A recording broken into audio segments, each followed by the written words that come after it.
गोस्वामी जी महाराज पूर्व प्रसंग में वर्णन किए। रावण श्री सीता जी को महल में रखने के लिए बहुत प्रयास किया, लेकिन जब श्री सीता जी ने स्वीकार नहीं किया, तब उसने अशोक वृक्ष की छाया में सुरक्षा के प्रबंध करके रखा। जिस प्रकार से श्री रघुनाथ जी उस कपट कुरंग के पीछे धनुष पर बाण को संधान किए हुए दौड़ रहे थे, उसी छवि को हृदय में बसा करके श्री रघुनाथ जी के नाम को जाप कर रही हैं।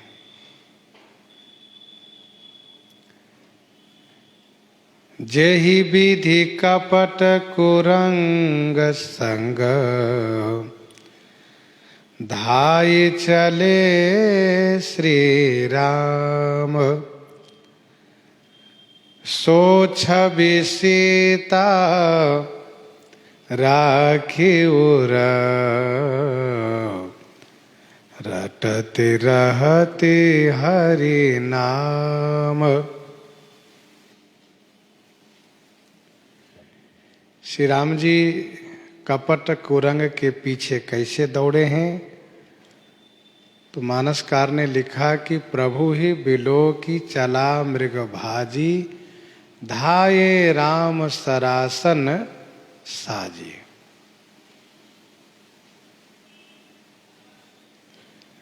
अच्छा, वह छवि भी बड़ी निराली है। राघव मोहि भावती, विपिन बीथिन की धवनी।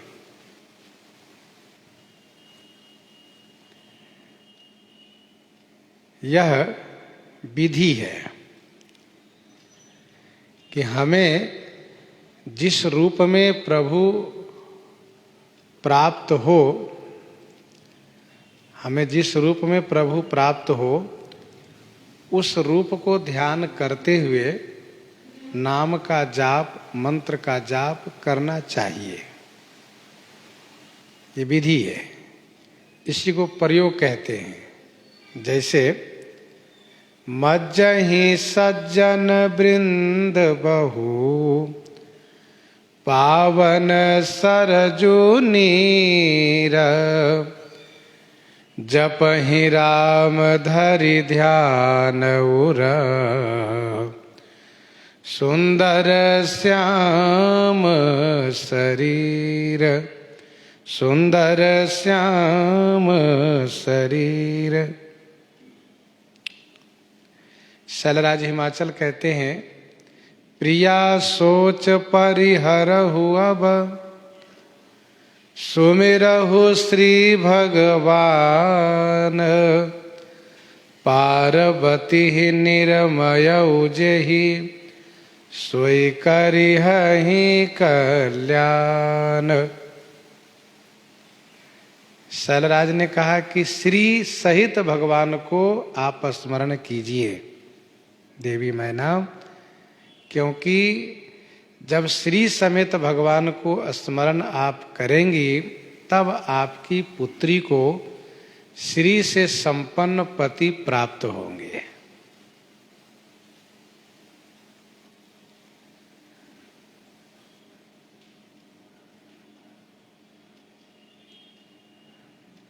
सो छवि सीता राखी उरा, रटती रहती हरि नाम।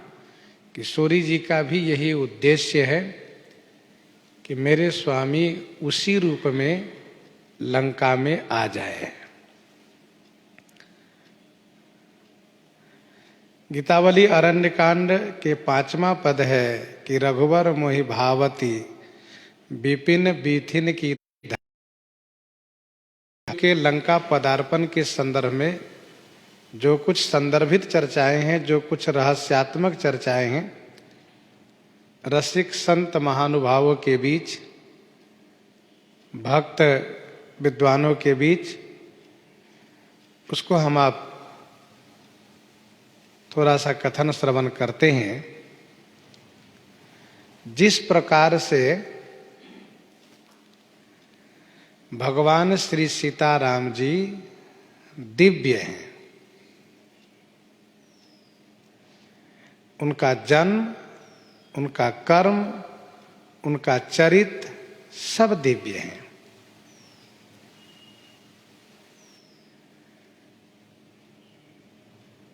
तथा हरि अनंत हरि कथा अनंता, कहाहि सुनहि बहुविधि सब संता।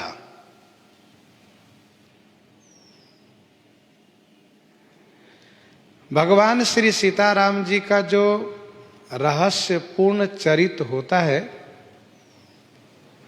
उसको सब कोई जान नहीं सकते हैं। सीधी सी बात है, यदि सब जान ही लेंगे तो फिर रहस्य का मतलब ही क्या रहेगा।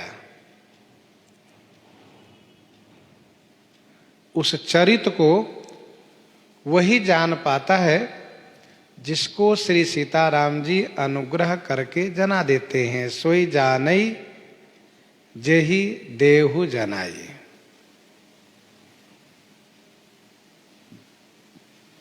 तुम्हारी कृपा तुम्हि रघुनंदन, जानहि भगत भगत उर चंदन।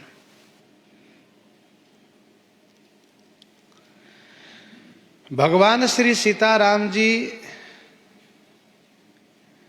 कहने के लिए दो हैं, एक नारी एक पुरुष,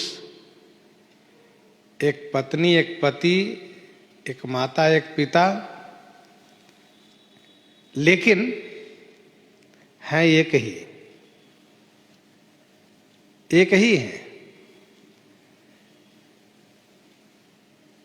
सभी शास्त्रों का यह सिद्धांत है कि ब्रह्म एक है।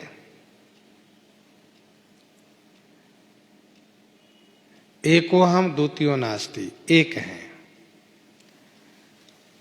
भक्तों के आनंद के लिए कहिए अथवा स्वयं आनंद को, स्वरूप को, आनंद के स्वरूप को अनुभव करने के लिए, अपने आनंद के लिए अथवा भक्तों के आनंद के लिए दो रूप हुए, जुगल रूप हुए। गिरा अर्थ जल बीच सम, कहियत भिन्न न भिन्न। तत्वतः एक ही है।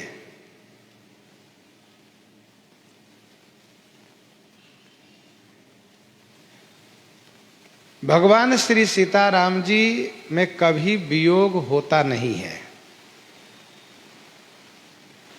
कभी एक दूसरे से अलग नहीं होते हैं। लीला काल में अलग होने का अभिनय करते हैं, फिर भी ऐश्वर्य देश में एक ही होते हैं, एक ही रहते हैं। लीला काल में अलग अलग होने का अभिनय करते हैं, जैसे कि श्री राम जी वन में हैं, श्री सीता जी लंका में हैं। फिर भी ऐश्वर्य देश में चल करके हम आप देखें तो दोनों एक ही जगह रहते हैं, अलग अलग नहीं हैं। गोस्वामी जी ने स्पष्ट कहा, कबहू जोग वियोग न जाके, कबहू जोग वियोग न जाके, देखा प्रगट विरह दुख ताके। उनको न कभी जोग होता है न वियोग होता है। भाई जिसको संजोग होता है उसी का वियोग होता है। यहाँ जोग वियोग कुछ नहीं है। ये सब क्या है? तो ये सब इनकी लीला है, उनका चरित्र है। भाई चरित्र कैसा है? तो चरित्र वैसा है जैसे किसी रंगमंच से आप जब कोई नाटक, कोई धारावाहिक, कोई लीला देखते हैं तो वहाँ कुछ और दिखता है और पर्दे के पीछे कुछ और रहते हैं। तो रंगमंच का वो नाटक है, वो लीला है, वो चरित्र है।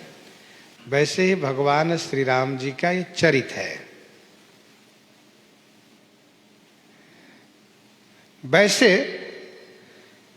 चरित भी एक दूसरे के लिए ही करते हैं। चरित भी एक दूसरे के लिए करते हैं, एक दूसरे के प्रेम में डूबे रहते हैं।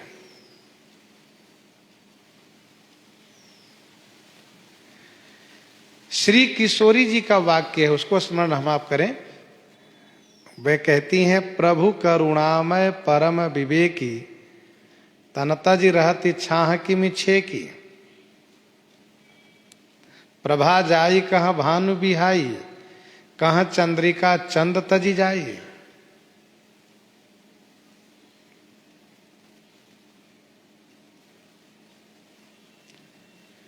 जिस समय भगवान श्री राघवेंद्र वियोग की लीला कर रहे थे, उसी समय में श्री सती जी को मोह हो गया।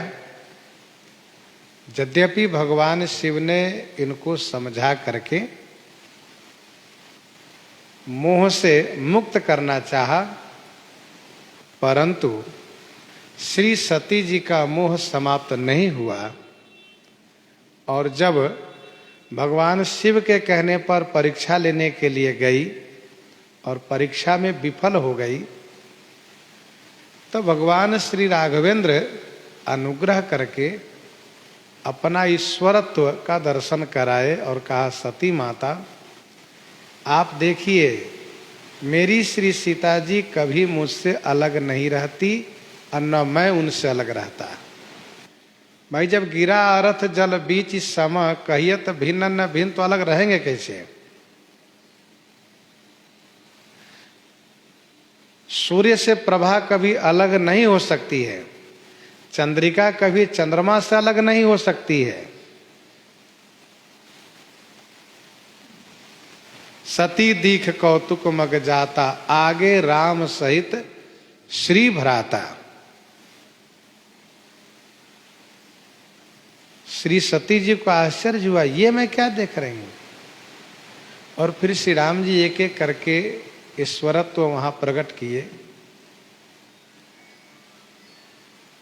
श्री सती जी ने भगवती श्री पार्वती के तन में आकर के उन्होंने कहा, मैं बन दीख राम प्रभुताई, अति भय विकल न तुम्हें सुनाई।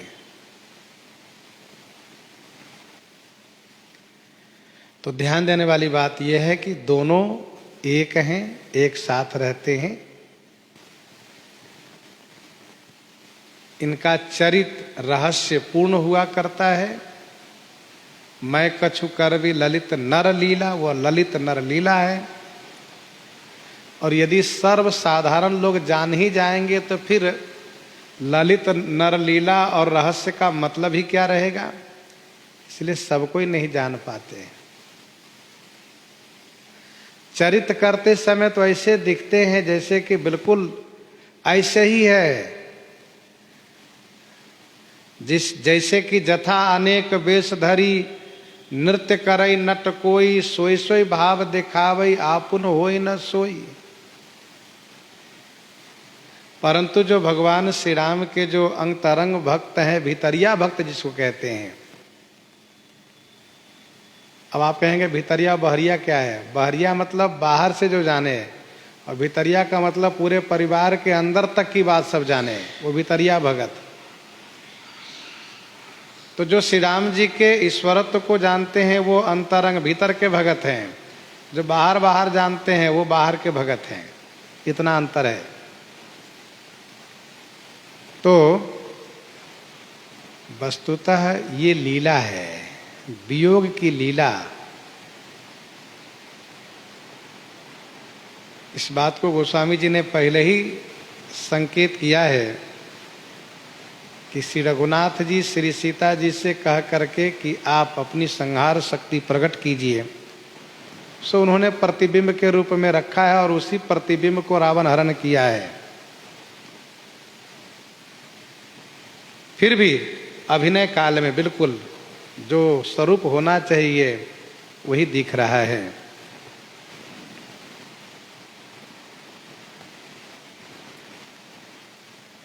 अब आप जरा सोचिए कि जो श्री राम जी जयंत के पीछे सींग के बाण को ब्रह्मास्त्र बना करके पीछे लगा दिए, उसको कहीं ठौर नहीं मिला। क्या वे श्री राम जी यहीं से बैठे बैठे मारीच को नहीं मार सकते थे? मार सकते थे। अच्छा मान लो रावण को नहीं मार सकते थे क्या? मार सकते थे। लेकिन यदि मारीच को मार दे, रावण को मार दे, तो फिर इस प्रकार से लीला का विस्तार तो नहीं होता। और इसलिए गोस्वामी जी ने एक चौपाई और प्रस्तुत किया है। जग पावनी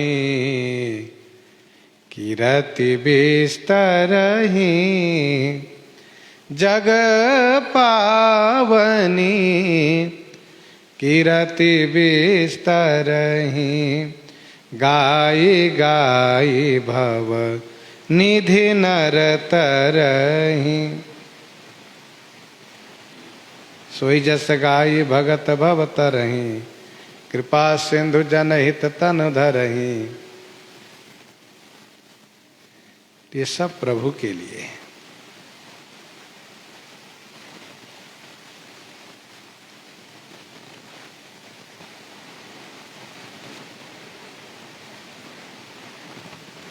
किशोरी जो लंका में स्वयं जाने का निश्चय कर लेती हैं। क्यों? इसका एक कारण तो ये है कि जब वन प्रदेश में देवताओं ने आकर के अपनी अपनी विपत्तियां सुनाई कि सरकार हम देवलोक व मनुष्य लोक व पाताल लोक कि नारी जाति का बड़ा अपमान हो रहा है।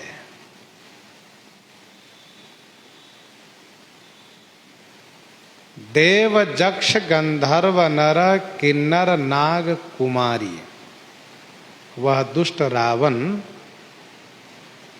त्रैलोक की नारियों पर निगाह रखता है, कुदृष्टि रखता है, और जहां उसकी दृष्टि चली गई और उसको ये लगा कि ये हमारे योग्य है, उसको अपहरण करके ले जाता है।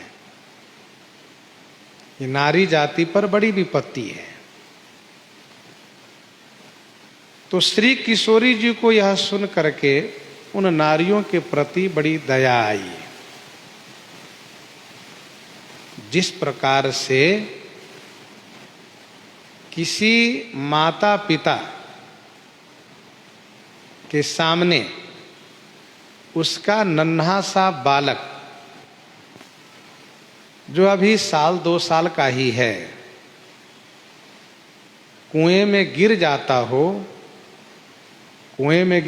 हो, तालाब में गिर जाता हो, तो वे माता पिता ये नहीं सोचते कि हमें तैरने आता है या नहीं, आगे परिणाम क्या होगा, यह न सोच करके वे स्वयं तुरंत उस पानी में कूद जाते हैं।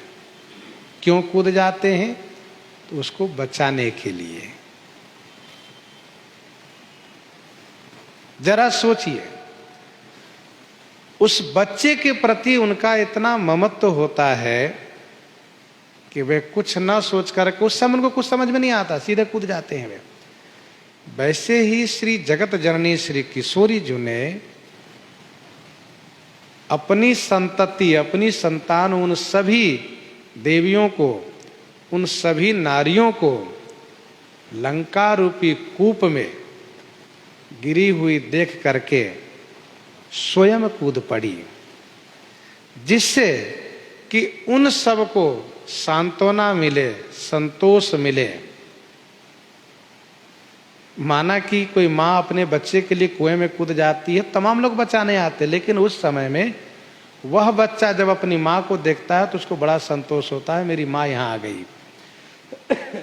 उसी प्रकार से श्री किशोरी जी को देख करके उन सभी नारियों को, चाहे वो देव नारी हो, जक्ष नारी हो, गंधर्व नारी हो, किन्नर नारी हो, नर नारी हो, नाग नारी हो, कोई भी हो, देव जक्ष गंधर्व नर किन्नर नाग कुमारी, उन सभी कुमारियों को बड़ी सांत्वना मिली कि हम ही नहीं, जो जगत जननी है, आदि शक्ति हैं, जगदम्बा परम्बा हैं, ऐसी भगवती श्री सीता जी भी यहाँ आ गए। उनको भी रावण, दुष्ट रावण ने हरण करके ले आया।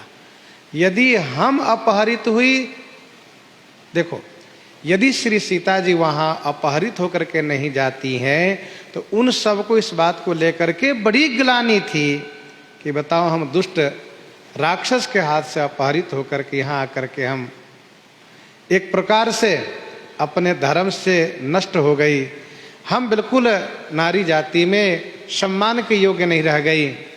लेकिन श्री सीता जी के आ जाने से उन सभी को एक बड़ा संतोष हुआ कि जब दुष्ट निशाचर, दुष्ट रावण जब जगत जननी माता श्री सीता जी को भी हरण करके ले आया तो फिर हम क्या होते हैं। और इसलिए श्री सीता जी जानबूझ करके लंका गई हैं कि उनको सांत्वना मिले। और जैसा कि हम आप जानते हैं, बड़े लोग जहाँ पहुँच जाते हैं वहाँ स्वाभाविक है कि उनकी सुरक्षा के लिए, उनकी व्यवस्था के लिए सब व्यवस्था हो जाती है। श्री सीता जी के वहाँ जाने का मतलब उस राक्षसों के अंत का समय आ गया और उन सभी देवियों के उद्धार होने का समय आ गया। तो श्री सीता जी तो स्वयं जाना विचार निश्चय की है।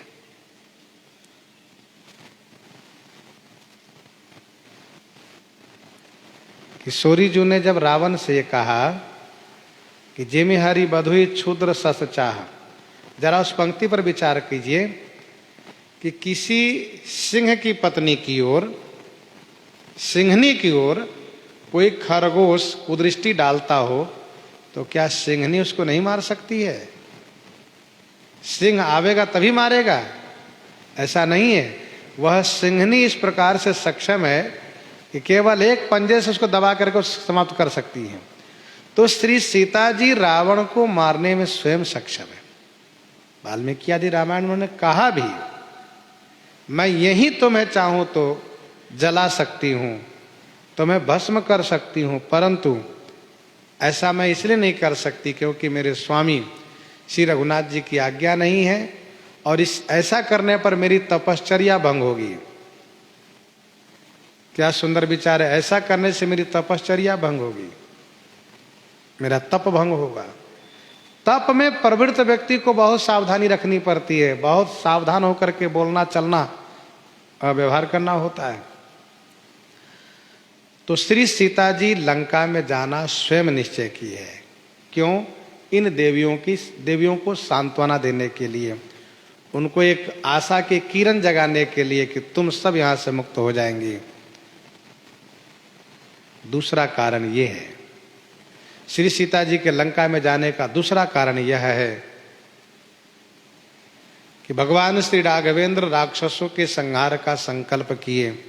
निशिचर ही न करऊ मही भुज उठाई पन की न। श्रीमद् वाल्मीकि रामायण में वर्णन है कि श्री किशोरी जी को यह अच्छा नहीं लगा और उन्होंने श्री राम जी को समझाया, कहा कि स्वामी आप ऐसा न करें, आप एक तपस्वी बन के वन में आए हैं और बिना अपराध के असुरों को मारेंगे तो आपको कलंक लगेगा, लोग आपकी निंदा करेंगे। परंतु श्री राम जी ने भी अपनी ओर से समझा करके उनसे स्पष्ट कर दिया कि मैंने जो संकल्प लिया है वो मैं पूरा करूंगा, इन राक्षसों को मारूंगा। तब श्री किशोरी जी ने विचार ये किया कि मेरे स्वामी के चरित कलंकित न हो, मेरे स्वामी पर कोई अंगुली न उठावें, स्वामी का चरित, मेरे श्री रघुनाथ जी का, मेरे प्राणनाथ का चरित बिल्कुल उज्जवल चमचमाता रहे, प्रकाशित रहे, कहीं किसी प्रकार से कोई दाग न लगे। इसलिए रावण को अपराधी बनाने के लिए लंका में गई।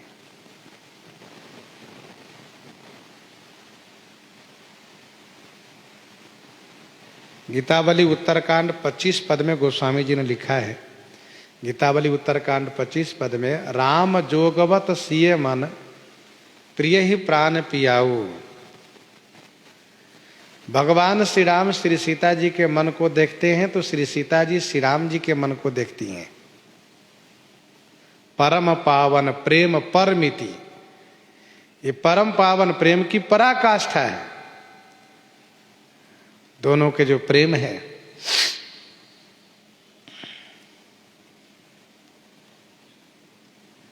किशोरी जो पतिव्रताओं में शिरोमणि है, जरा सोचिएगा, किशोरी जी पतिव्रताओं में शिरोमणि है। सुन सीता तव नाम सुमिरि नारी पतिव्रत करहि।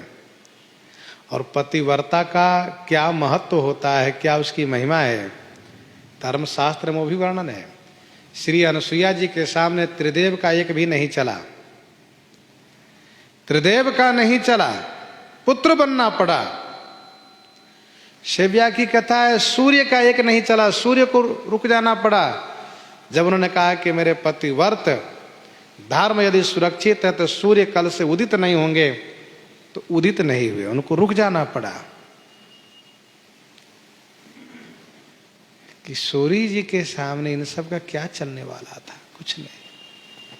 इसलिए इस बात को अच्छी तरह से स्मरण में रखना चाहिए कि श्री रघुनाथ जी के इच्छा के अनुकूल उनके चरित्र को स्वच्छ बनाने के लिए, उन देवियों को मुक्त करने के लिए किशोरी जी स्वयं लंका गई हैं। तीसरा भाव यह है, यह जो चरित हो रहा है लंका में जाने का चरित, श्री किशोरी जी के लंका जाने का चरित, यह मानो परधाम यात्रा का बीज बोया जा रहा है। परधाम यात्रा का बीज बोया जा रहा है। कहिए क्यों? तो श्री रघुनाथ जी जब 10,000 वर्ष तक राज्य संपन्न कर लिए हैं, इतने दिनों तक धर्म पूर्वक प्रजा का पालन करते हुए संपूर्ण विश्व में सतयुग जैसा वातावरण कर लिए हैं। प्रजा में धर्म ही धर्म की स्थापना हो गई है, सभी स्वधर्म पारायण हो गए हैं, सब सुखी आनंद में रह रहे हैं। तब जाकर के एक धोबी के द्वारा यही चर्चा उठती है, श्री सीता जी लंका गई थी, श्री राम जी रख लिए। और इस चर्चा से दुखी होकर के फिर श्री सीताराम जी आपस में संवाद करते हैं। गीतावली उत्तरकांड में इस सब प्रसंग विस्तार से वर्णित है। किशोरी जी श्री वाल्मीकि जी के आश्रम में जाती हैं, श्री लक्ष्मण जी उनको वहां पहुंचा देते हैं।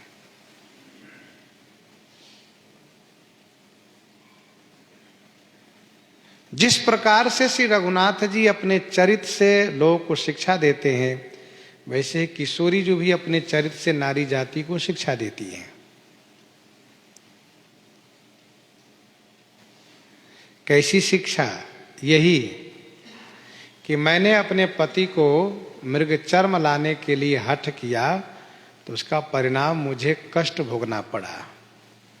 इसलिए हे नारी जाति, तुम अपने पति से किसी वस्तु के लिए हठ मत करो।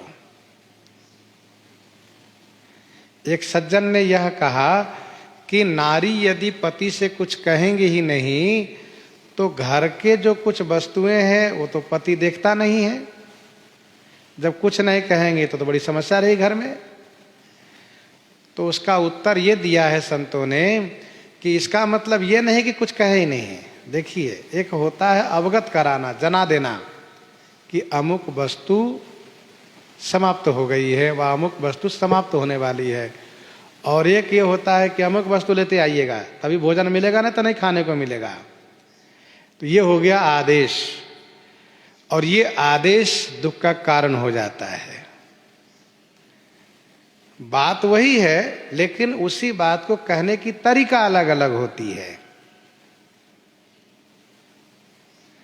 जैसे कोई व्यक्ति जब आवेश में कुछ कह लेता है तो उसका आवेश जब ठंडा हो जाता है, उसका रोह जब ठंडा हो जाता है, तो वो ये कहता है कि मैंने तो कुछ नहीं कहा, मैं तो इतना ही कहा, इतने में वे इस प्रकार से नाराज हो गए, दुखी हो गए। लेकिन जैसा अभी सफाई दे रहे हैं उस वक्त ऐसा नहीं कहे थे। तब कुछ और कहने की तरीका थी और अब कह रहे हैं तरीका अलग है। तो देखो बात एक ही वही होती है, सामान घर में अमुक नहीं है, वह ये समाप्त होने वाली है। और ये कहे कि देखिए सामान लेकर आना है, आपको जा रहे हो तो सामान लेते आना, तो ये सब बातें अलग अलग है। तो शिक्षा की बात रही, किशोरी जी ने शिक्षा दिया। एक बात और, जिस प्रकार से श्री राम जी के चरित्र की उज्ज्वलता पर, स्वच्छता पर किशोरी जी ने ध्यान दिया है, वैसे श्री किशोरी जी के चरित्र की स्वच्छता पर श्री रघुनाथ जी ने ध्यान दिया है। भगवान श्री राघवेंद्र ने सोचा कि ये तो त्रेता है, आने वाले समय में कलयुग आवेगा, तो संभव है कि श्री किशोरी जी के लेकर के कुछ लोग चर्चा करेंगे। इसलिए क्यों न श्री किशोरी जी का दोबारा वनगमन हो करके और फिर इनके चरित्र की स्वच्छता का प्रमाण सबके सामने प्रस्तुत हो जाए। यद्यपि श्री सीता जी ने अग्नि परीक्षा दिया है, लेकिन वो विदेश में हुआ है, लंका में हुआ है। वहां पर बानर, भालू, राक्षस लोग थे, देवता लोग थे, मनुष्यों के बीच परीक्षा हो, इसलिए श्री रघुनाथ जी ने इसी लीला रचाई है। तो परधाम यात्रा का बीज बो दिया गया है।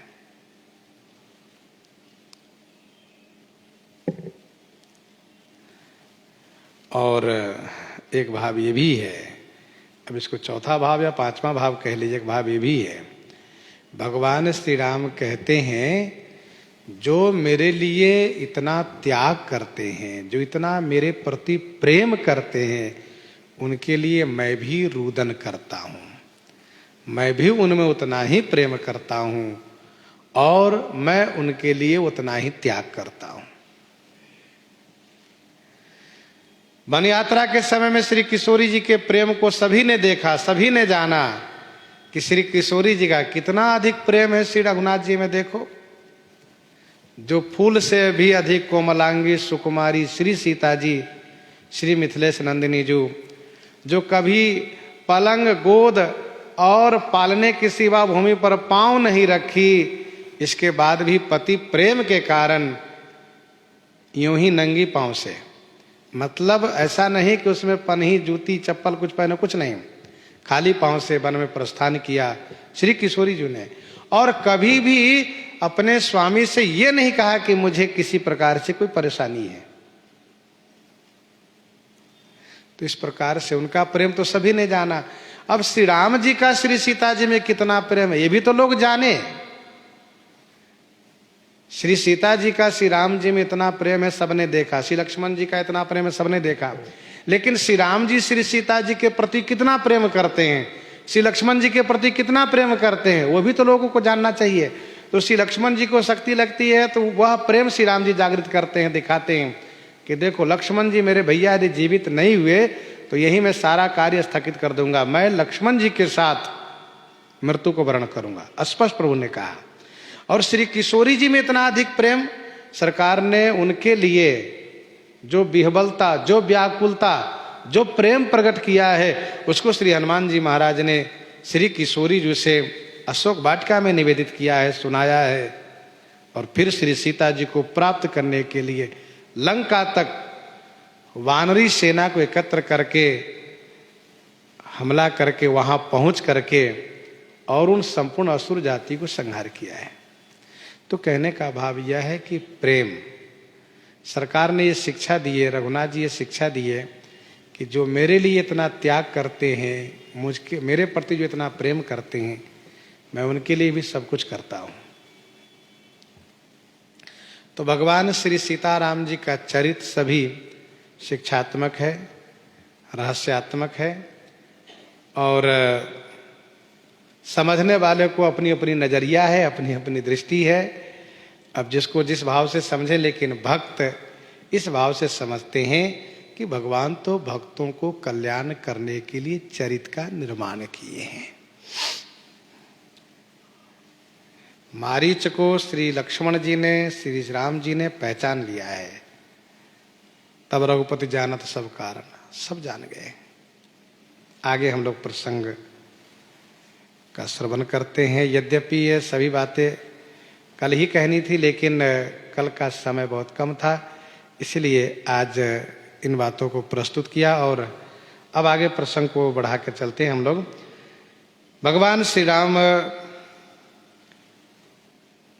उस हिरण को मार करके और बहुत शीघ्रता से लौटे हैं। उनके मन में यह आशंका है कि कुछ न कुछ गड़बड़ जरूर होगा। इतने में सरकार की दृष्टि पड़ी लक्ष्मण जी पर। लक्ष्मण भी आ गए। जैसे देखा वैसे ही श्री रघुनाथ जी और चिंतित हो गए। तो क्या श्री राम जी सचमुच चिंतित है? कहा नहीं नहीं, बाहर से चिंतित है, अंदर से नहीं। ऐसा कहा? रघुपति अनुजहि आवत देखी बाहिज चिंता कीन बिसेखी। रघुपति अनुजहि आवत देखी। श्री रघुनाथ जी ने अनुजहि लक्ष्मण जी को आते हुए देखा। बाहिज चिंता किन बिसेखी। बाहिज माने बाहर से, बिसेखी चिंता किन। जो एक मनुष्य को चिंता होती, उसी प्रकार से श्री राम जी को बड़ी चिंता हुई। गोस्वामी जी महाराज की काव्य कला बड़ी ही अभूतपूर्व है, अद्भुत है। इसको कहते हैं सिंहावलोकन प्रक्रिया। सिंहावलोकन प्रक्रिया से प्रसंग को प्रस्तुत करना। क्या किए? श्री सीता जी को रावण लेकर के चला। गोस्वामी जी इस प्रसंग को लेकर के लंका पहुंच गए और उस अशोक वाटिका में श्री सीता जी को दर्शन करके और वहां से पीछे लौट कर आ गए। लौट करके श्री राम जी के पास पहुंच गए और श्री राम जी को यह दर्शाते हुए कि रघुपति अनुजहि आवत देखी बाहि चिंता किन विषेखी। खलबधि तुरत फिरे रघुवीरा। श्री राम जी तुरंत लौटे थे। अब देखा श्री लक्ष्मण जी को तो बाहिज चिंता।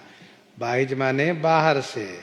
ऐसा भी होता है क्या? बाहर से चिंता, बाहर से नम्रता? कहाँ होता है। जिसको दिखावा चिंता कहते हैं। कुछ लोग कहते हैं ना दिखावा ये आंसू है, दिखावा रोदन है। ये सब दिखावा कुछ होता, दिखावा प्रेम है, दिखावा भाव है, ये सब होता है। और वैसे भी नाटक के मंचों पर प्राय दिखावा ही हुआ करता है। जो लोग नाटक मंच पर तमाम प्रकार के रुदन का अभिनय करते हैं वो सचमुच नहीं होता है, वो इस प्रकार से होता है। तो बाहिज चिंता। बाहिज नम्र देख मोहि साई विप्र पढ़ाव पुत्र की नाई। श्री काकभूषुंडी जी कहते हैं मेरे गुरु जी ने देखा कि वाह भाई वाह, मेरा चेला बड़ा विनम्र है। पर हे पक्षीराज, मैं विनम्र था नहीं, मैं था बड़ा उदंड। पर बाहिज नम्र देख मोहि साई। वैसे ही बाहिज चिंता किन विषेखी। चिंता तो तभी हुई थी कब? जब लक्ष्मण कर प्रथम ही लय नामा। और अब तो विशेष चिंता हो गई। जनक सुता परि हरहु अकेली। आयहु तात बचन मम पेली। जनक सुता परि हरहु अकेली। एक बात मैं और स्पष्ट कर दूं बाही चिंता को लेकर के। रंगमंच से, नाटक मंच से जो दिखाया जाता है, देखने वाले को ऐसा प्रतीत नहीं होता है कि ये दिखावा है। आज भी लोग इस बात को लेकर के आनंदित होते, वाह ऐसा है। चाहे कोई भी मंच से अभिनय प्रस्तुत किया जा रहा हो। उसी प्रकार से भगवान श्री सीताराम जी का चरित्र, भक्त ज्यादा दुखी न हो, भक्त बहुत परेशान न हो जाए कि बताओ हमारी श्री सीता माता को रावण ले गया, हमारे श्री राम प्रभु जी बहुत रो रहे हैं। गोस्वामी जी उनके हृदय को थोड़ा मजबूत रखने के लिए, अधीर न हो, इसलिए इस प्रकार से श्री राम जी के ईश्वरत्व को दर्शा दे रहे हैं बाही चिंता। पर देखने से नहीं लगता कि वाही चिंता, बिल्कुल सचमुच चिंता। प्रभु ने श्री लक्ष्मण जी से कहा, भैया लक्ष्मण, जनक सुता परिहरहु परिहरहु अकेली। जनक सुता श्री जनक नंदनी को आपने अकेली छोड़ दिया आश्रम में। तात मम वचन पेली, पेली माने टाल कर, मेरे वचन को टाल करके, मेरे वचन को उपेक्षा करके, मेरे वचन को ना मान करके, टाल करके अर्थ बढ़िया है, आ गए यहां पर। भैया लक्ष्मण, जनक सुता हैं, जनक सुता, उनको यदि कुछ हो जाता है तो महाराज जनक को क्या जवाब देंगे हम? इस बात पर ध्यान रखना चाहिए। जब हम वनवास से लौटेंगे और श्री मिथिलेश जी आएंगे और जब उनको ये पता चलेगा कि श्री सीता नहीं आई तो वे तो मूर्छित हो जाएंगे और फिर वे होश में आने के बाद भी जीवित नहीं रह पाएंगे। महाराज जनक की पुत्री हैं और उनको अपनी पुत्री पर कितना प्रेम है, इस बात को हमें ध्यान देना चाहिए। जनक सुता, इसलिए प्रभु ने कहा जनक सुता परिहरहु अकेली। निशिचर निकर फिरहि बन माही, मम मन सीता आश्रम नाही। बन माही निशिचर निकर फिरहि। भैया लक्ष्मण, वन में निशिचर निकर माने राक्षस समूह, फिरहि माने घूमते हैं। मम मन सीता आश्रम नाही, मेरे मन में न जाने क्यों ऐसा होने लगा है कि श्री सीता आश्रम में नहीं है। श्रीमद् वाल्मीकि रामायण में वर्णन है, जैसे श्री लक्ष्मण जी दिखाई दिए वैसे श्री राम जी के वाम अंग फरकने लगे। वाम अंग, नेत्र, बाहु सब फरकने लगे, अशुभ दिखाई देने लगा, अशुभ होने लगा।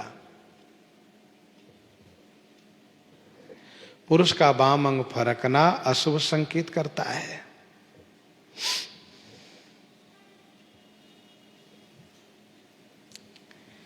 बाहिज मम्मन सीता आश्रम नाही, श्री सीता जी आश्रम में नहीं है, कुछ भी हो सकता है। भगवान श्री राम ने कहा मम्मन सीता आश्रम नाही। श्रीमद् वाल्मीकि आदि रामायण में वर्णन है। श्री राम जी यहां तक श्री सीता जी के मरने व मारने तक की आशंका कर गए, किसी ने उनको मार दिया।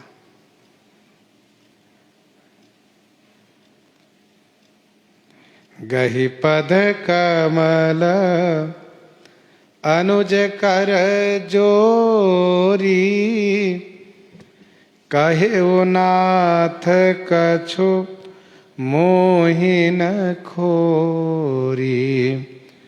गहि पद कमल अनुज कर जोरी। गहि पद कमल, पद कमल, गहि माने चरण कमल को पकड़ लिए श्री लक्ष्मण जी तुरंत। श्री लक्ष्मण जी तुरंत श्री रघुनाथ जी के चरण कमल पकड़ लिए। स्वामी, मेरे रघुनाथ जी, हे नाथ, मेरा कोई दोष नहीं है। श्री लक्ष्मण जी ने यह सोचा कि मैं कुछ नहीं कहूंगा, इसमें सफाई देने की आवश्यकता नहीं है। मेरे स्वामी सर्व और अंतर्यामी है, इनको सब पता है, सब कुछ देखते हैं, सब कुछ जानते हैं, सब कुछ सुनते हैं, फिर मैं कुछ कहूं, क्यों कहूं? बस इतना ही कहा, सरकार, इसमें मेरा कोई दोष नहीं है। श्री किशोरी जी ने भी पहले स्पष्ट कर दिया है, विलाप करती हुई उन्होंने कहा, हाँ लक्ष्मण, तुम्हारा नहीं दोषा। लक्ष्मण जी ने इतना ही कहा कि कहो नाथ कछु मोहि न खोरी। जैसे श्री राम जी ने कहा, भैया लक्ष्मण तुम श्री सीता जी को अकेली आश्रम छोड़कर चले आए, मेरा मन कहता है कि श्री सीता जी आश्रम में नहीं है। श्री लक्ष्मण जी तुरंत चरण पकड़ लिए, कहीं ऐसा न हो कि मेरे रघुनाथ जी मुझे परित्याग न कर दें, इसलिए तुरंत चरण पकड़ लिए और हाथ जोड़ करके कहा कि इसमें मेरा कोई दोष नहीं है। अच्छा, श्री सीता जी में दोष कहा वो नहीं कह सकते लक्ष्मण जी।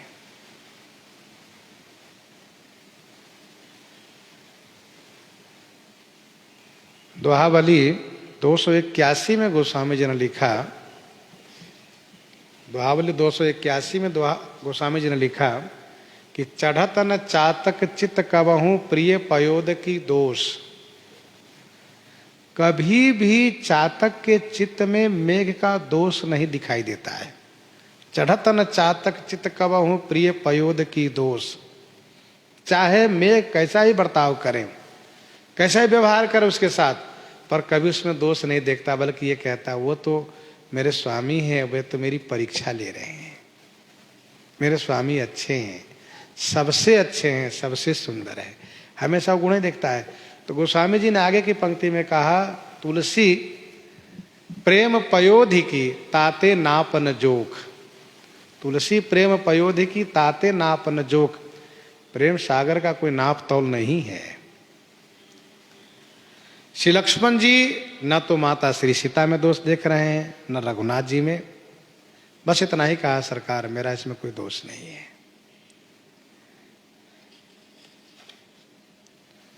अनुज समेत गए प्रभु तहवा, गोदावरी तट आश्रम जहवा।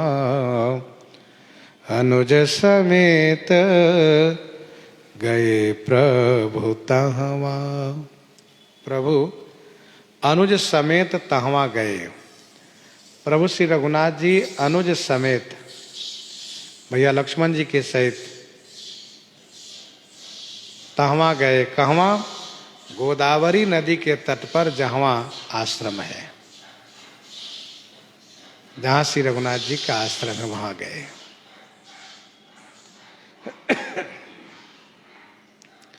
अनुज समेत गए प्रभु तहवा, गोदावरी तट आश्रम जहवा।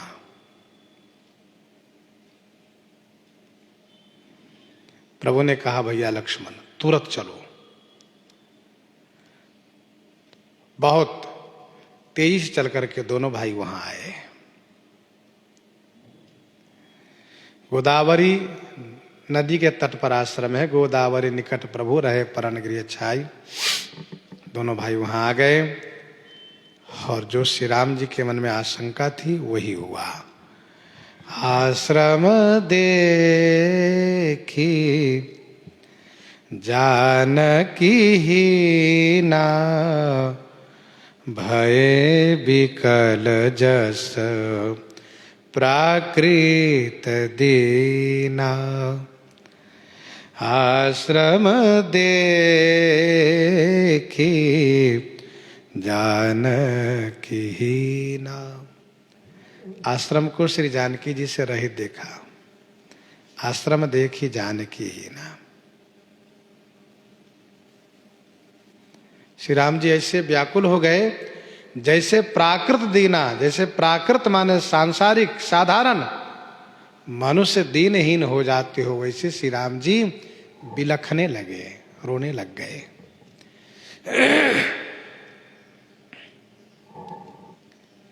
गीतावली अरण्य कांड में 9 से लेकर 11 पद तक वर्णन है। जब भी श्री राम जी कहीं से आते थे तो श्री किशोरी जी तुरंत कुटिया से बाहर आती थी, जल लेकर के मधुर शब्दों में संबोधित करती हुई श्री रघुनाथ जी को बड़े सम्मान के साथ बैठाती थी, उनका पद प्रक्षालन करती थी और उन्हें प्रसन्न करती थी। श्री राम जी बड़े दुखी हो गए कि आज मेरी प्रिया श्री सीता जी नहीं आई। श्री राम जी आवाज लगाए पर आई नहीं। श्री राम जी को बड़ा कष्ट हुआ कि ऐसा कभी नहीं हुआ है कि मैं आवाज लगाऊं और मेरी श्री सीता जी ना आवे। इसका मतलब वे नहीं है। वह कुटिया इस प्रकार से भयानक दिखने लगी कि श्री राम जी को भय लगने लगा कुटिया में प्रवेश करने में। किशोरी जी ने जिन पेड़ पौधों को लगाया था, लता पता को, सब मुरझाए से दिख रहे थे। जिन पशु पक्षियों को पालन किया था वे कुछ बोल नहीं रहे थे, सब आंसू गिरा रहे थे।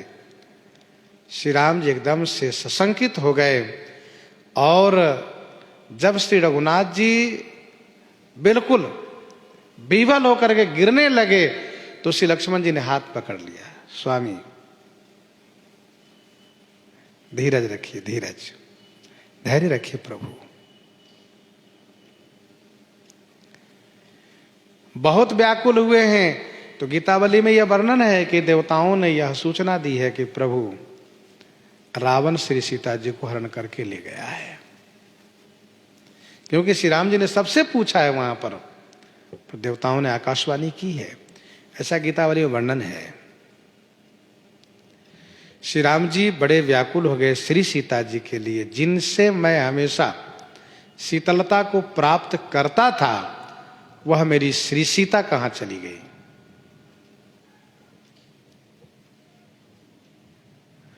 और श्री राम जी ऐसे विह्वल हो गए, गोस्वामी जी ने कहा प्राकृत देना, क्योंकि जस का छिए तस चाहिए नाचा।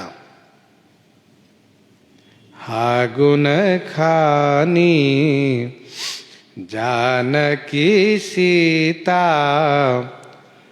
रूप शील व्रत नेम पुनीता। हा गुण खानी, हा अति कष्टेन।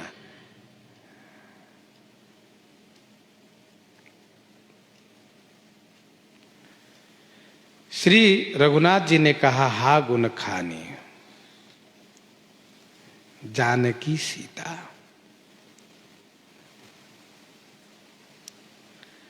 किशोरी जी ने कहा था हाँ जग एक वीर रघुराया। श्री रघुनाथ जी कहते हैं कि आप गुण की खानी हैं, जानकी हैं, सीता हैं, रूप शील व्रत और नियम में पुनीता माने पावन है।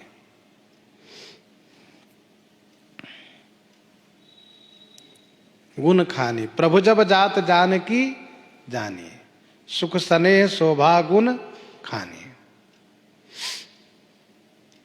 यह पंक्ति बालकांड की है। प्रभु जब जात जानकी जानी, सुख स्नेह शोभा गुण खानी। जब श्री रघुनाथ जी ने उस पुष्प वाटिका में, मिथिला जी की पुष्प वाटिका में सर्वप्रथम जब दर्शन किया, तभी श्री रघुनाथ जी को यह सुख प्राप्त हुआ। और जब श्री वहां पर ये गोस्वामी जी ने कहा कि जब श्री किशोरी जाने लगे तो प्रभु जब जात जानकी जानी, सुख स्नेह शोभा गुण खानी। फिर प्रभु ने क्या किया, कहा परम प्रेम में मृदु मस्की ने चारु चित भेती लिखी लीने। गुण खानी समस्त सद्गुणों की खानी है। जानकी, जानकी अर्थात श्री जनक जी की पुत्री, पिताजी के संबंध से। और सीता, सीता कहने का भाव यह है कि जो स्वयं शीतलता की धनी थी और जो हमेशा मुझे शीतलता को प्रदान करती थी, वे श्री सीता।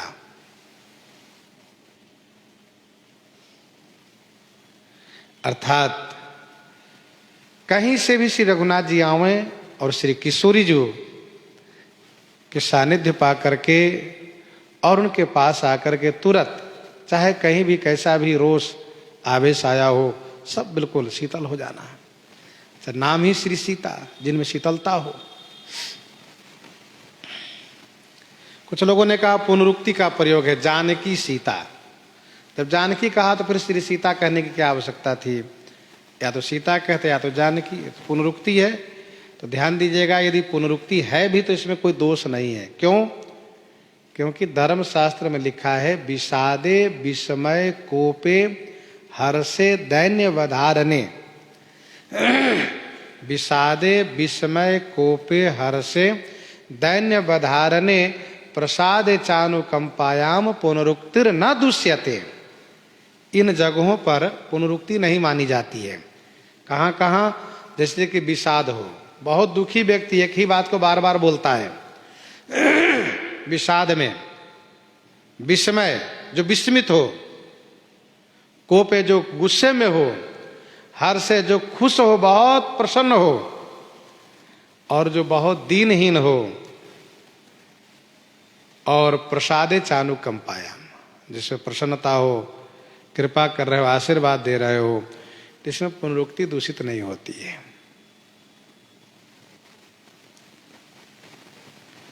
तो गुण खानी श्री रघुनाथ जी ने अपने लिए कहा कि मेरे लिए श्री सीता गुण की खानी है। जानकी का मतलब ये कि यदि श्री सीता जी कुछ हो जाता है तो मैं श्री जनक जी महाराज को क्या जवाब दूंगा, उनको क्या कहूँगा, उनकी क्या दशा होगी, इन बात को लेकर के जानकी। और श्री सीता का मतलब एक ये भी है कि कहीं ऐसा तो नहीं कि भूमि से आप प्रकट हुई थी और भूमि में प्रवेश कर गई। पहले तो श्री राम जी ने ये कहा कि कहीं ऐसा तो नहीं कि आप मेरे प्रेम की परीक्षा लेने के लिए आप कहीं छुप गई हैं, और यदि ऐसा है छुप गई हैं तो आप प्रकट हो जाइए, मैं आपके बिना बहुत दुखी हो रहा हूं, बहुत विवल हूं।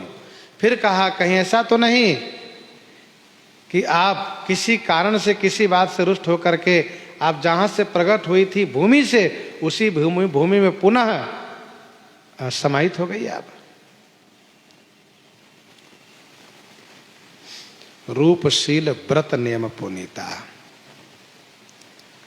रूप शील, शील माने शील स्वभाव, मधुर स्वभाव, और व्रत पतिव्रत धर्म, और पतिव्रत धर्म के अंग का जो नियम है, इन सभी में आप पुनीता माने पावन है। स्वाभाविक है कि वियोग होने पर उनके गुणों को स्मरण विशेष रूप से आता है, और वह प्रेमी, वह प्रियतम, वह स्नेही अपने उन प्रिय के गुणों को स्मरण करके रुदन करते हैं, विलाप करते हैं। सरकार भी किशोरी जी के, श्री सीता जी के उन गुणों को स्मरण करके बहुत दुखी होकर के विह्वल हो गए, रोने लग गए। हनुमान नाटक में ऐसा वर्णन है कि श्री राम जी इस प्रकार से शोकाकुल हो गए कि उनको अपने आप की सुधि नहीं रही, मतलब विक्षिप्त से हो गए, पागल से। प्रभु ने कहा श्री लक्ष्मण जी से, तुम कौन हो? श्री रघुनाथ जी चरण पकड़ लिए, सरकार मैं आपका दास लक्ष्मण। मैं कौन हूं? कहा आप अयोध्या नरेश महाराज चक्रवर्ती जी के सुपुत्र रघुकुल भूषण श्री राम हैं। यहां हम लोग क्या कर रहे हैं? तब श्री लक्ष्मण जी ने कहा कि माता श्री सीता, माता श्री सीता न जाने कहाँ चली गई और कौन उन्हें ले गया, उन्हीं को हम लोग खोज रहे हैं। जैसे ही श्री लक्ष्मण जी ने ये कहा तैसे ही प्रभु ने कहा हाँ सीते, और हाँ सीते कह के फिर विह्वल हो गए। लक्ष्मण समुझा ये बहु भांति, पूछत चले लता तरुपाती। लक्ष्मण समुझाए बहु भांति। श्री लक्ष्मण जी बहुभांति माने बहुत प्रकार से समझाए, तो लता तरु पाती पूछत चले। श्री लक्ष्मण जी बहुभांति माने बहुत प्रकार से समझाए। फिर प्रभु धैर्य धारण करके, लता माने वृक्ष, तरु माने लता माने लताएं, तरु माने वृक्ष, लता और वृक्ष की पांति माने पंक्तियों से, श्रेणियों से पूछत चले, पूछते हुए चले।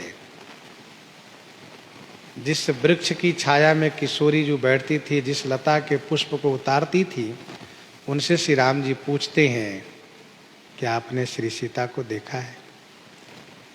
वृक्ष की डालियों के सामने खड़े हो जाते हैं, क्यों? मेरी श्री सीता को आपने देखा है? डाली बिल्कुल स्तब्ध है, हिलती नहीं डाली, क्योंकि हवा बंद है। प्रकृति में विषाद व्याप गया है, क्योंकि श्री किशोरी जी पर विपत्ति आई है। और श्री किशोरी जी की विपत्ति को लेकर के सभी स्तब्ध है और सभी शोकाकुल है, चाहे वो जड़ हो या चेतन हो। श्री लक्ष्मण जी ने कहा, प्रभु आप धीरज रखिए। आप जब अधीर हो जाएंगे तो औरों को क्या होगा? आप धीरज रखिए। जहां जहां माता श्री सीता को होने की आशंका है, वहां वहां चल करके हम लोग ढूंढते हैं। हो सकता है कि अमुक जलाशय के तट पर, तालाब या नदी के तट पर गई हो कमल पुष्प लेने के लिए, या हो सकता है कि अमुक वृक्ष के आड़ में छुपी हो। जहां जहां उनके होने की संभावनाएं हैं, जहां जहां ऐसा अनुमान है कि वहां हो सकती है, सब जगह हम लोग ढूंढते हैं।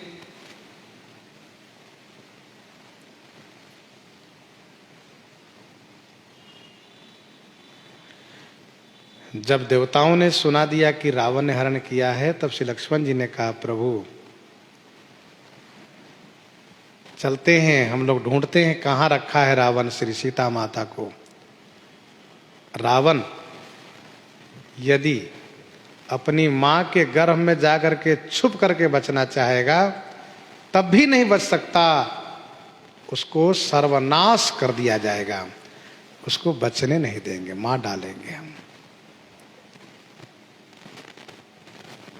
स्पष्ट श्री लक्ष्मण जी ने कहा कि मां की गर्भ में यदि छुप करके बचना चाहे तो नहीं बच पाएगा वो। इस प्रकार से श्री लक्ष्मण जी समझाए हैं प्रभु को। फिर प्रभु पूछते हुए चले कि यदि किसी को पता हो तो बताओ। हे खग मृग हे मधुकर श्रेणी, तुम देखी सीता मृग नैनी।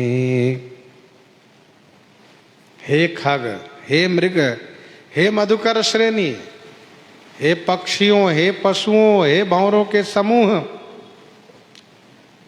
तुम मृग नयनी सीता देखी? क्या तुम लोगों ने मृग नयनी श्री सीता को देखा है? और देखा हो तो बताओ। पक्षी से पूछते हैं, पशु से पूछते हैं, भंवरों से पूछते हैं, क्योंकि वन में और मनुष्य तो है नहीं, और कोई है नहीं। अच्छा, पक्षी जटायु से श्री सीता जी की सुधि मिली है, और पशु बानर के सहयोग से श्री सीता जी की प्राप्ति भी हुई है। इसलिए श्री राम जी खग, मृग और भंवरों के समूह से पूछते हुए चले।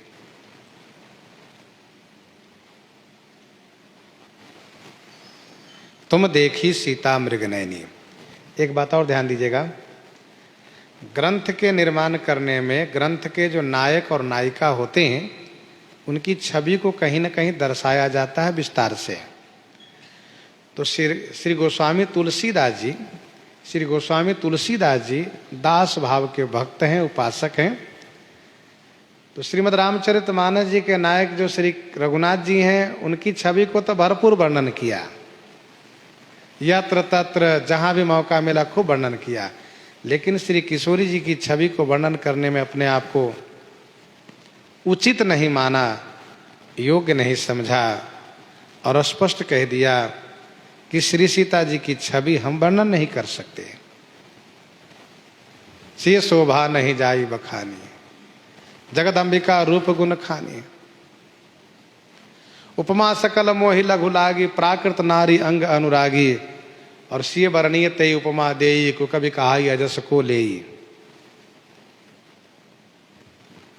मान लो यदि किसी नारी के समान हम कह दे श्री सीता जी को, तो जगत में ऐसी कोई नारी नहीं है। देवियों के बारे में भी स्पष्ट कर दिया। फिर एक अभूतपूर्व अद्भुत लक्ष्मी जी का निर्माण किया। गोस्वामी जी ने कहा यदि ऐसी लक्ष्मी जी उत्पन्न हो भी जाती, फिर भी हमें इस बात को कहने में संकोच होगा कि उनके समान श्री सीता जी। यही विधि उपजे लक्ष्य जब सुंदरता सुखमूल, तदपि संकोच समेत कभी कहे सिय समतूल इत्यादि। परंतु पति का अधिकार होता है अपनी पत्नी की छवि को कहने का। पति का अधिकार होता है अपनी पत्नी को छवि वर्णन कर सकता है। गोस्वामी जी महाराज यहाँ प्रसंग पाकर के श्री रघुनाथ जी के मुख से श्री किशोरी जी के वियोग होने पर श्री किशोरी जी की छवि को वर्णन करवाते हैं। सरकार उनके माध्यम से वर्णन कर रहे हैं जो श्री किशोरी जी के स्वरूप से मिलता हुआ कुछ है, उनके नाम लेकर के सरकार विलाप भी करते हैं और उनकी छवि को वर्णन करते हैं। स्वाभाविक है कि शोकाकुल होने पर विरही वियोगी अपने उस प्रिय के गुणों को स्मरण करते हुए और उन वस्तुओं को देख करके और विह्वल होता है जो उनसे कुछ मिलता जुलता हो। मेरी मृगनयनी श्री सीता को क्या आप लोगों ने देखा है? अब श्री राम जी कहते हैं, खंजन सुख कपोत मृग मीना, मधुपनि कर कोकिला प्रवीणा, खंजन सुख कपोत मृग मीना।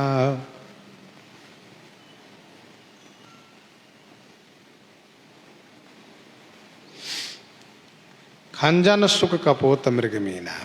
खंजन एक पक्षी होती है जिनकी आंख बहुत अच्छी होती है।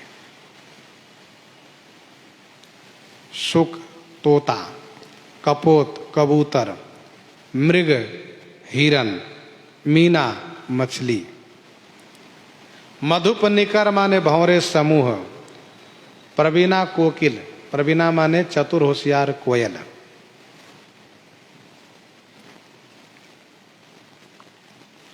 खंजन, मृग और मीना, इन तीनों को नेत्र की छवि को ध्यान में रख करके प्रभु ने कहा।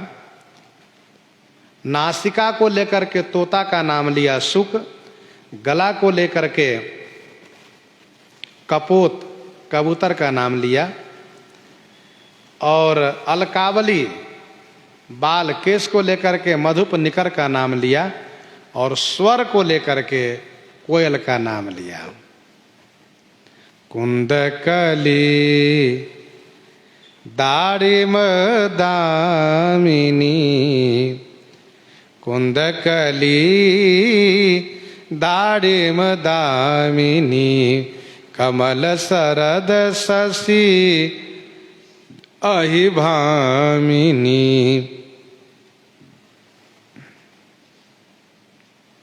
कुंदकली दारिम दामिनी, कमल शरद शशि अहि भामिनी।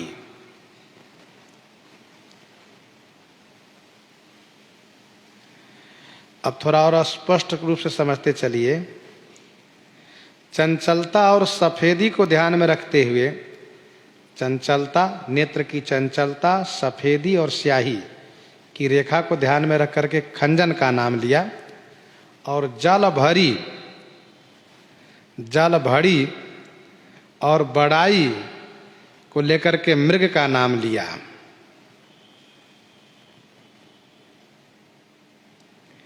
आंख का आकार तथा चमक को लेकर के मछली का नाम लिया।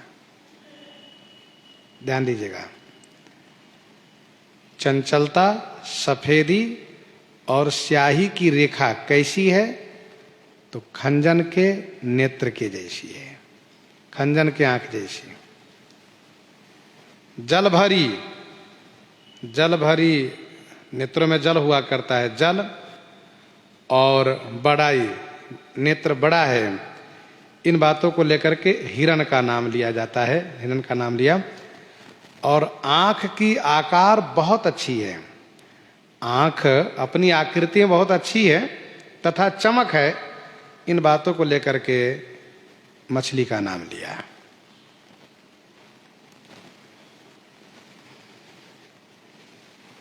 कुंद कली दाड़िम दामिनी कमल शरद शशि अहि भामिनी। कुंद कली, कुंद पुष्प की कली, कुंद पुष्प की कली। दाढ़ी माने अनार और दामिनी माने बिजली। ये तीनों उदाहरण है दांत के लिए।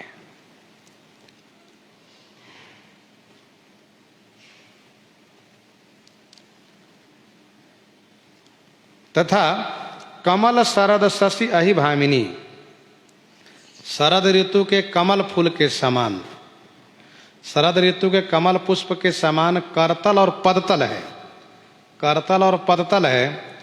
और शरद ऋतु के शशि माने चंद्रमा के समान मुख हैं। और अहि भामिनी, अहि भामिनी माने नागिन के समान चोटी है, नागिन के समान चोटी।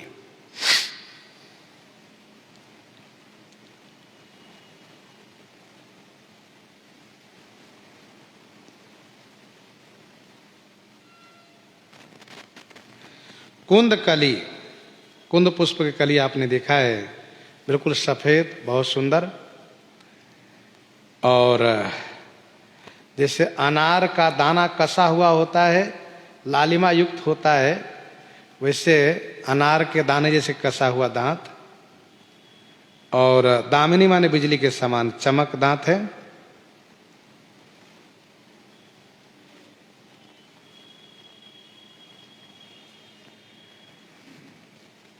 वरुण पास मनोज धनु हंसा, गज के हरि निज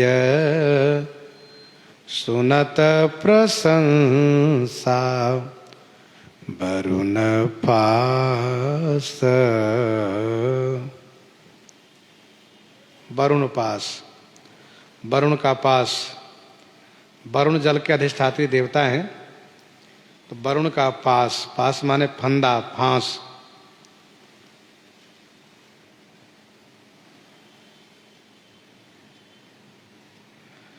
वरुण पास, वरुण पास कैसा? तो हास्य, हास्य को लेकर के वरुण पास कहा। मनोज धनु, मनोज धनु, मनोज माने कामदेव के धनुष। कामदेव के धनुष किसको लेकर कहा? तो भौं, भ्रकुटी को लेकर कहा, क्योंकि भौं है, धनुषाकार है। हंसा, हंस इसलिए कहा विवेक, विवेक को ध्यान में रखते हुए हंस कहा।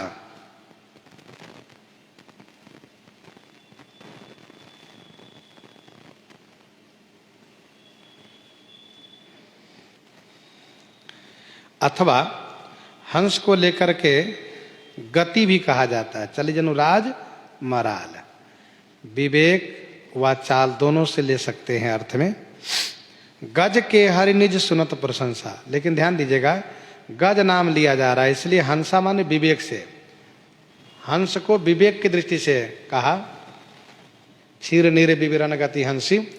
गज के हरि निज सुनत प्रशंसा, गज माने हाथी, के हरि माने सिंह, अपनी प्रशंसा सुन रहे हैं, बहुत खुश हो रहे हैं। हाथी को चाल को लेकर कहा, चलने को लेकर के हाथी का नाम लिया।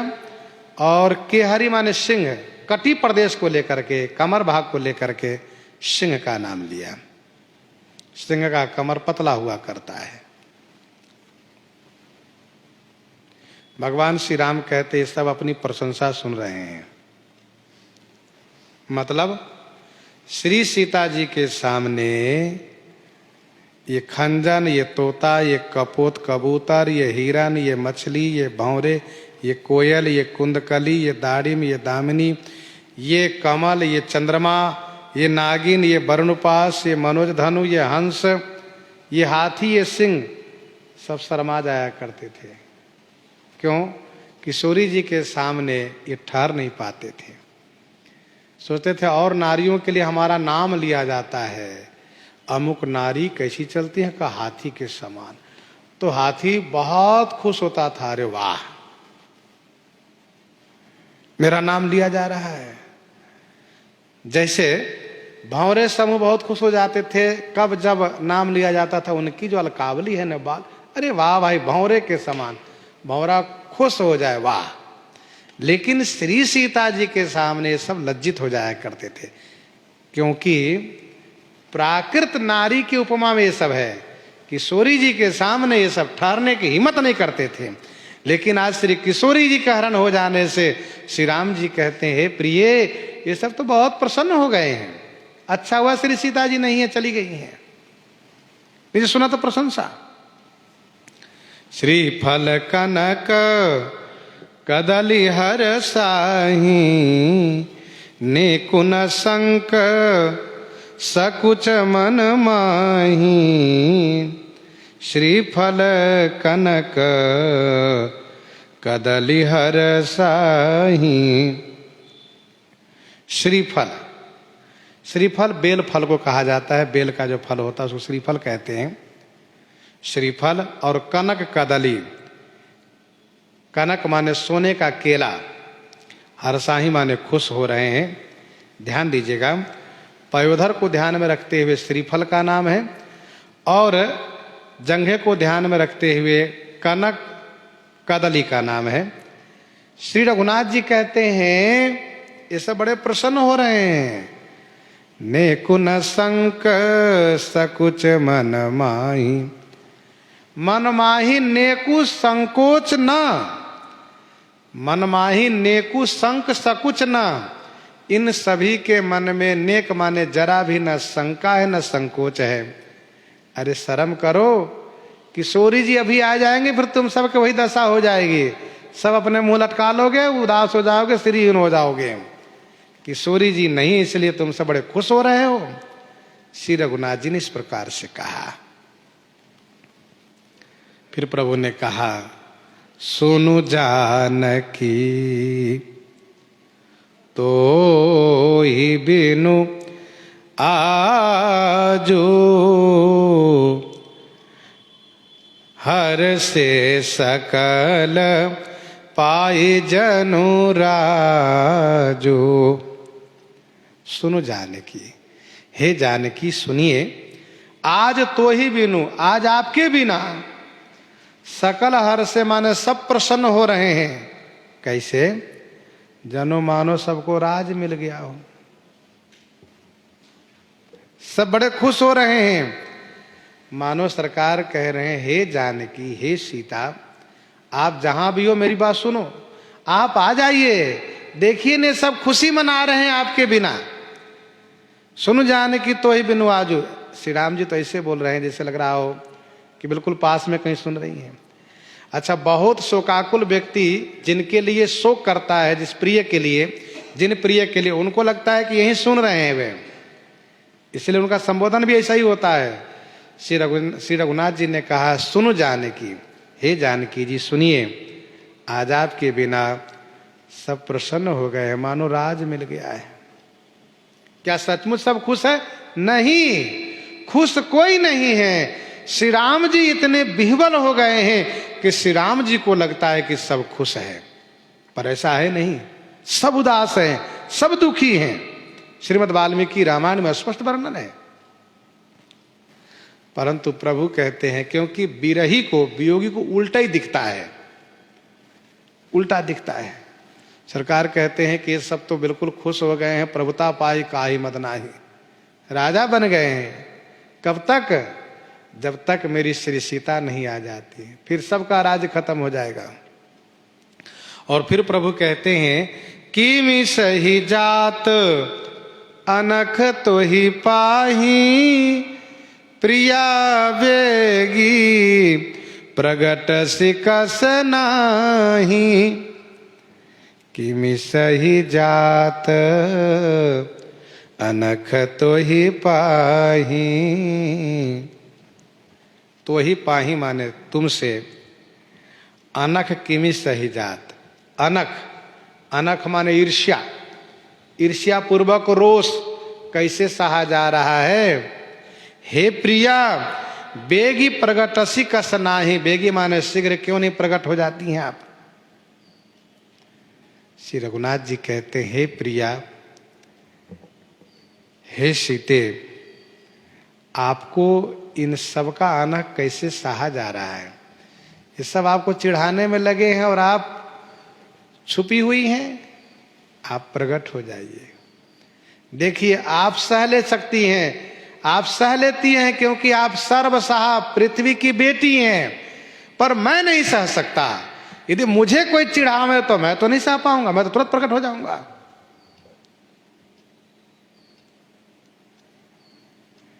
मैं श्री दशरथ राजकुमार हूं, मैं नहीं सह सकता। आप पृथ्वी पुत्री हैं इसलिए आप सह ले रही हैं। आपको कोई कुछ चिढ़ावे कुछ भी कहें। मानो श्री राम जी कहते हैं, हे प्रिय, सहता है कमजोर, बलवान नहीं सहता। आप कमजोर नहीं, आप क्यों सह रही हैं? आप प्रकट हो जाइए, फिर उन सब की खुशी समाप्त हो जाए। मानसकार कहते हैं, यही विधि खोजत, यही विधि खोजत बिलपत स्वामी, मनहु महा बिरही अति कामी। स्वामी इसी प्रकार से खोजते हैं, विलाप करते हैं। गोस्वामी जी कहते हैं, मानो महान बिरही है, महान कामी है। क्या ऐसे हैं क्या?